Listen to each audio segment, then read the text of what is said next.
మాట చెప్తారా? 1:6 కూడా, 1:6లో కూడా మనకు కావాల్సిన మాట నేను చూస్తాను. తండ్రి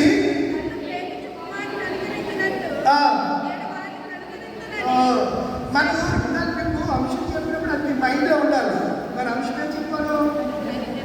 మెర్సీ ఇంగ్లీష్లో కనికరం చెప్పినప్పుడు మీరు దానికి సంబంధించినటువంటి లైన్స్ నేను ఇచ్చే రిఫరెన్స్లో ఉంటాయి. అర్థమవుతుందా మీకు? నేను కళ్ళబల్లి కౌరులు రాత్రంతా బట్టి పట్టేసి లేకపోతే ఏదో చేసి చెప్పే దేవుడు ఆత్మను అనుగ్రహిస్తే తప్ప దేవుడి గురించి ఎవరూ లోపల దేవుని ఆత్మలేఖనం కూడా చెప్పేవాళ్ళు ఉంటాయి. నాకు లోక సంబంధంగానే ఉంటాయి. అవి ఎవరికి ఉపయోగం కాదు. ఏముంది అక్కడ? తండ్రి తన సేవించు కుమారుని యందు కనికరించినప్పుడు నేను మనం ఎవరు సేవిస్తున్నాం? తండ్రిని సేవిస్తున్నాం. తండ్రి ఆరాధికులు. మన మీద ఆయన కనికరం కలుగుతుంది. చాలామంది మందిరానికి రారు, వచ్చిన ఉండరు, పట్టుమని 10 నిమిషాలు కూర్చోలేరు. బైబిల్ ఏం చెప్తుంది? ఒక్క దినము దేవుని సన్నిధిలో గడుపుతాం. ఇందాక నాకేమి పొదువు నాదుడు ఉండగా అనే కీర్తనలో మొమ్మగూడి దేవదాసయ్య గారు లాస్ట్ సెషన్లో ఏం చెప్పాడు ఆయన అనేటప్పటికి వెంటనే కీర్తన పుస్తకం దగ్గరికి వెళ్ళాలి. 14వ కీర్తన లాస్ట్ సెషన్.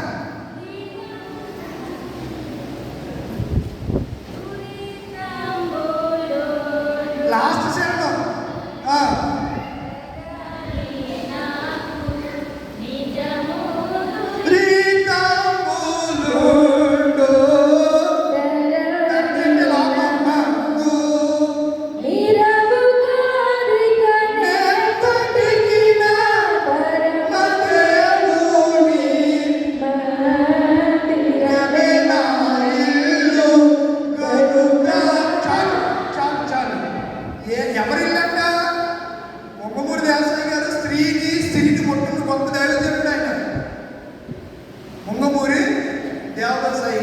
ఆయన రాసిన పాట. ఈ వేళ నేను అనిపిస్తున్నాను కదా, నేను ఒక్క దినం సన్నిధిలో ఉంటాను. మందిరమే నాకు స్థిరమైన ఇల్లు. మనమందరం మన ఇల్లులో ఉండాలనుకోకూడదు. ఏ ఇంట్లో ఉండాలి? దేవుని ఇంటిలో ఉండాలని ఆశపడాలి. దేవుని ఇంటిలో ఉంటే వచ్చేదేంటి? దేవుని యొక్క మెర్సీ, కనికరం. దేవుని కనికరం కావాలంటే దేవుని సన్నిధిలో కనబడాలి.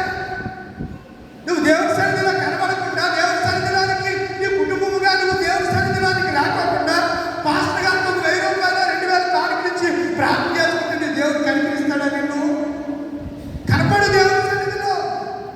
దేవుని సన్నిధిలో కనపడు. మనకు మాట జ్ఞాపకం చేస్తాడు. 3:17 చదవండి. అలాగే 3:17 టైం అవుతుంది. నేను నియమింపబోవు దినము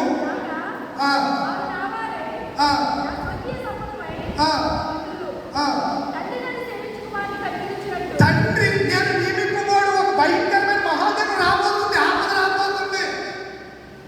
అప్పుడు తన తండ్రిని సేవించే కనికరించినట్లు నేను వారిని దేవుని స్తోత్రం కలుగునుగాక. ఆమేన్. నేను వారిని కనికరించును. ఎవరిని? భయభక్తులు కలిగిన వారిని కనికరిస్తాడు, సేవించే వారిని కనికరిస్తాడు, దేవుని ఇంటిలో ఉండే వారిని కనికరిస్తాడు. తరువాత తప్పిపోయిన కుమారుడు వలె తిరిగి వస్తున్న వారిని ఆయన ఏం చేస్తాడు? కనికరిస్తాడు.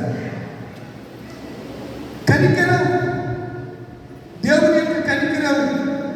మనము అదే మీకా గ్రంథం 6:8 చూస్తే, మీకా చదువుకోలేక మీకా 6:8 6వ అధ్యాయం వచ్చిన మనుషుడా, చూడండి ఆయనకు మనుషుడా, ఓ ఎన్నిపాటి గొప్పగుడి సంఘములా ఉన్నటువంటి సంఘ విశ్వాసులారా, ఏది ఉత్తమమో చెప్తున్నాం కదా. ప్రతి ఆదివారం మంచివాడు ఎవరో చెప్తున్నాం కదా. మంచివాడు 2 లక్షణాలు ఏంటో చెప్తున్నాం కదా. ప్రేమ కలిగిన దేవుడు ఏంటో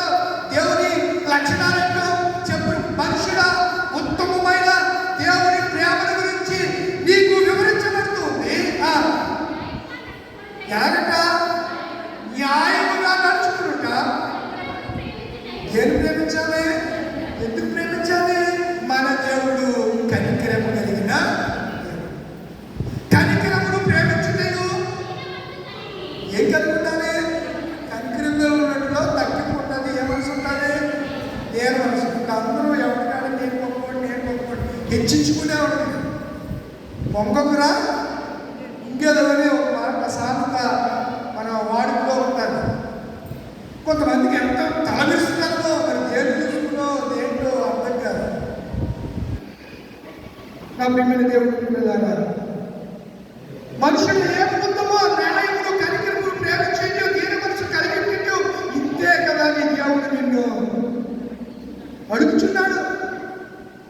మనం ఏదో అడుగుతుంటే ఆయన అంటాడు ప్రేమగా ఉండరా, పరిపూర్ణంగా ఉండరా, కనికరంగా ఉండరా. నేను కనికరం కలిగిన ఇందాక చదివించేసిన మాట 6:3 లోకస్వార్తలో మీ తండ్రి కనికరము కలిగిన వాడినట్లు మీరును కనికరము కలిగిన వారే ఉండండి.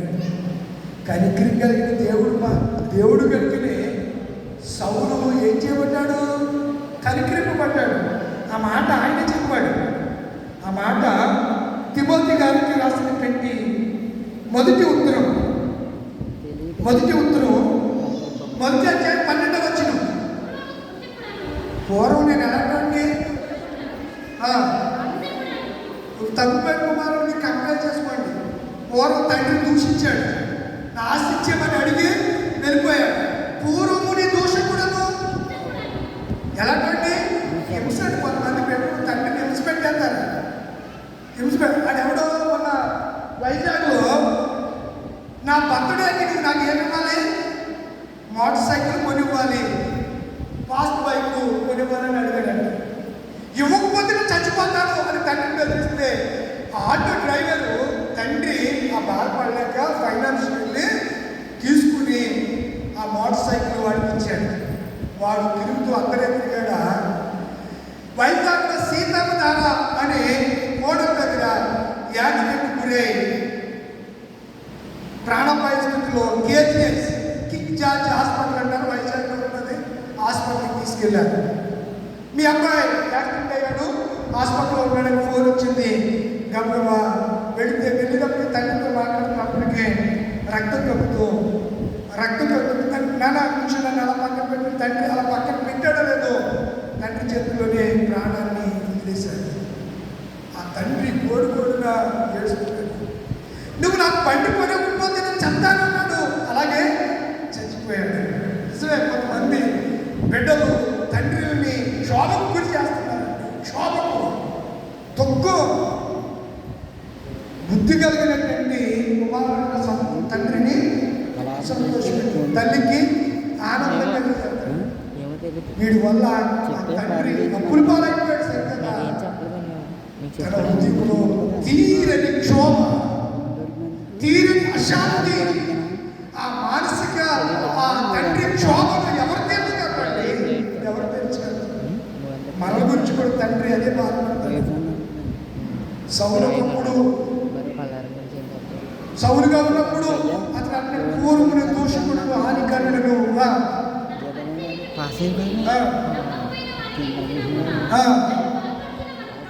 యేసుక్రీస్తుకు కృతజ్ఞుడనే ఉన్నాను.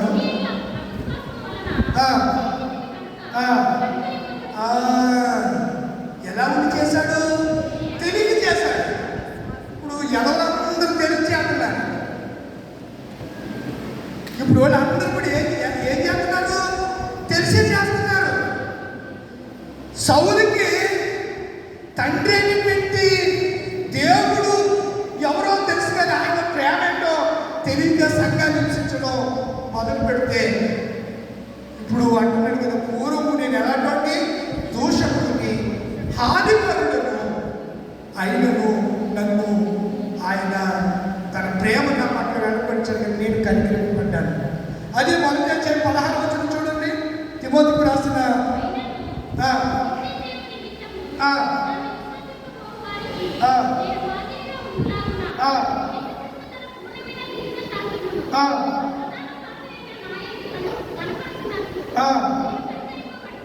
నేను కనికరింపబడి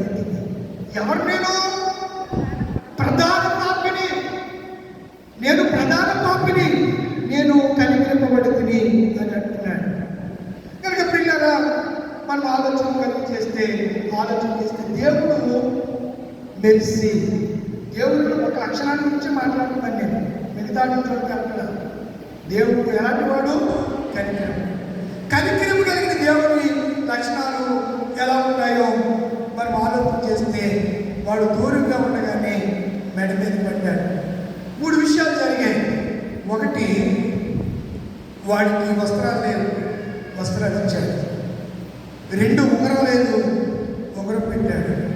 3, చెప్పులు లేవు, చెప్పులు తొలగించాడు.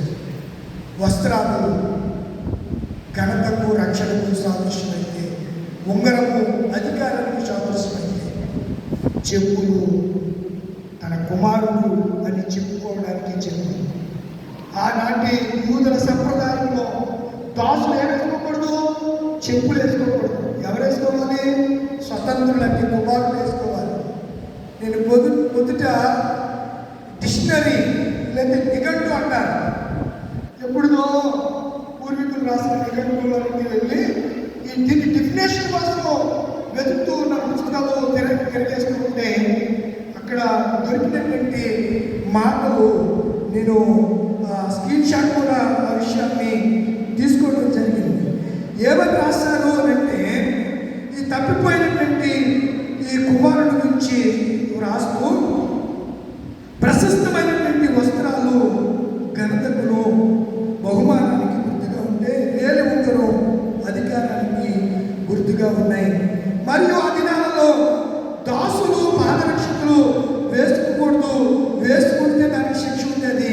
కనుక ఇతడు కుమారుడు కనుకనే వెంటనే ఆ తండ్రి ఏం చేశాడు? పాదరక్షకులు తొడిగించి సింహాసనం మీద కూర్చుండబెట్టి దూడను వధించి విందు చేసెను అనే మాటలు అక్కడ మనం చూస్తున్నాం. కనికరం కలిగిన దేవుడిలో ఎన్ని లక్షణాలు ఉన్నాయి? వీడు ఏదైతే కోల్పోయాడో అవి తిరిగి మరలా ఇద్దరికి ఇవ్వబడ్డాయి. అది కనికరంలో ఉన్న లక్షణం. ఒకప్పుడు ఇంట్లో ఉన్నప్పుడు ఇప్పుడు వేసుకునే డ్రెస్ మళ్ళా వేసుకునేవాడు కాదు.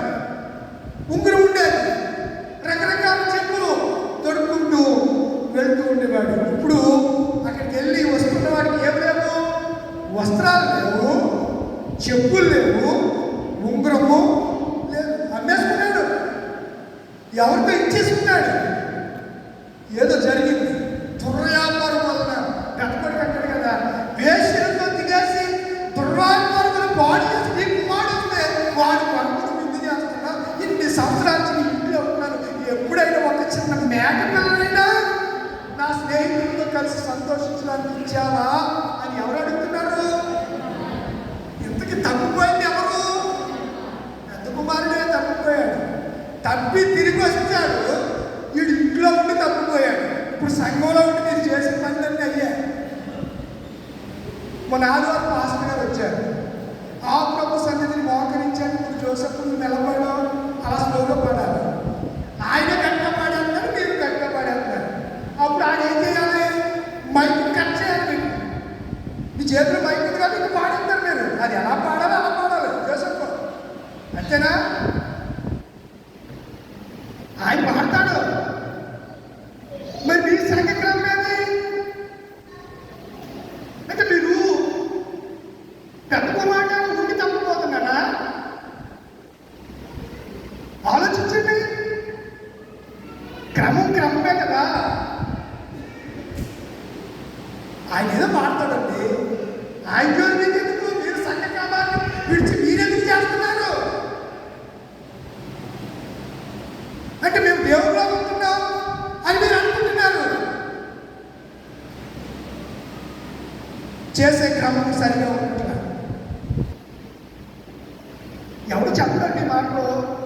చెప్తే కానివ్వడేమని, దాన్ని తీసి అంటారేమని తెలుగు. నాకంటే ఇక్కడికి వెళ్తే కొంచెం ఆర్గ్యుమెంట్స్ ఉండాలని చెప్తాను. రోజు ఆగుతుంది, ఈ ఊరే నుంచిమా పాత బీమే పశ్చిమ అని అన్నారంటే ఎవరు? ఒక ఆమె. ఏమ్మా జన సాగుతా కాదా? ఏమ్మా నీవు నమ్మగారు, నీవు నమ్మదా? ఈ ఊరే అంటే సంఘ కాపరికి వాళ్ళకి ఈ ఊరే నుంచి కాదు. ఆయన జీతగాడు ఎక్కడ ఉంటాడు, ఒక 5 సంవత్సరాలు సంవత్సరాల తర్వాత ఇంకో ఊరు వెళ్తాడు, ఇంకో తర్వాత ఇంకో ఊరు వెళ్తాడు, ఆ రిటైర్డ్ అయిపోతాడు, ఇంట్లో కూర్చుంటాడు, లేదా సేవ దేవుడికి సేవ చేస్తాడు. పనివాడు వేరు, కాపరి జీతగాడు వేరు. జీతగాడికి బాధ్యత ఉండదు, గొర్రెలు తోడేస్తే విడిచిపెట్టి పోతాడు. పనివాడికి ఎలా ఉండదండి? పని మధ్యలో విడిచిపెట్టి వెళ్ళిపోతే యజమానుడు ఊరుకుంటాడా? చెప్పండి, ఇలా ఊరుకోడు. మీరు ఈ సంఘానికి రాబోతే 3 సంఘాలు ఉంటాయి, ఆ సంఘానికి వెళ్తాడు. ఆయన ఇబ్బంది ఏముంది? పోషణకి ఇబ్బంది ఏముంది? ఇచ్చేవాడు ఎంత ఉంటారు. నేను ఆయన గురించి నెమ్మదిగా మాట్లాడలేదు. నా దృక్పథము ప్రభు నన్ను ప్రేరేపిస్తున్న ఆత్మ ప్రేరేపణ ఏంటనగా, మనం ఏది చేస్తున్నామో కనీసం జ్ఞానం లేకుండా మనం ప్రవర్తిస్తుంటే మనము పెద్ద కుమారుడు తప్పుకోక ఎలా ఉంటాం? వాడు తప్పుకొని తిరిగి వచ్చాడండి. మరలా తప్పుకోయినట్టు రాసిన బైబిల్లో చెప్పినట్టులా రాయలేదు కదా దేవుడు. నిజమే, మనం చాలాసార్లు పడిపోయి అక్కడ ఉంటాం దేవుడు ఇస్తుందా? తప్పుకోని కుమారుడు వెళ్ళిపోయాడండి. వాడు ఆ పందుల మీద వ్యక్తిగా మా నాన్న దగ్గరికి అనుకున్నాడా? అనుకోలేదు. అనుకున్నాడు, పరలోకానికి విరోధముగా పాపము చేశాను, ధరణి ఎదుటను తప్పిన చేసి దోషినైనాను.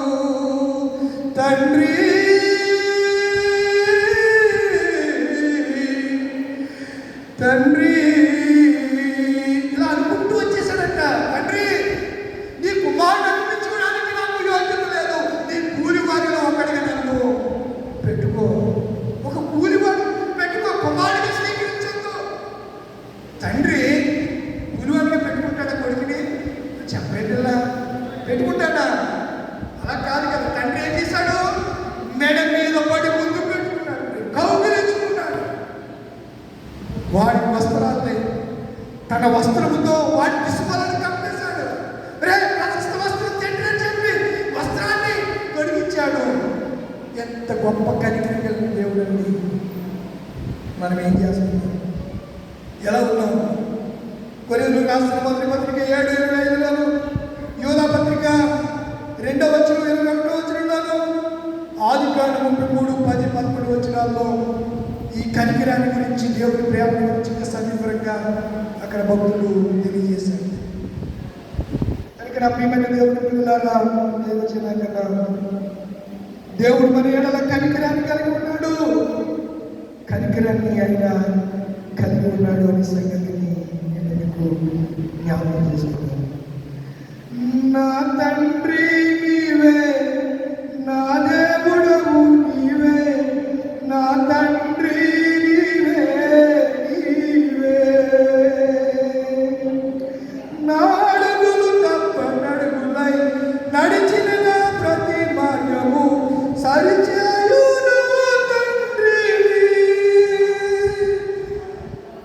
నా అడుగులు తడబడుతున్నప్పుడు స్థిరపరిచిన తండ్రివి అనే మాటను అక్కడ మనము జ్ఞాపకం చేసుకుంటున్నాం. పాటలు కనుక దేవుడు కనికరం కలిగిన దేవుడు. ప్రియులరా, హరిహరుడు ప్రేమించావు, ఇది కేవలం ముగిస్తున్న కృపయే, యోగ్యత లేకుండా హెచ్చించావు.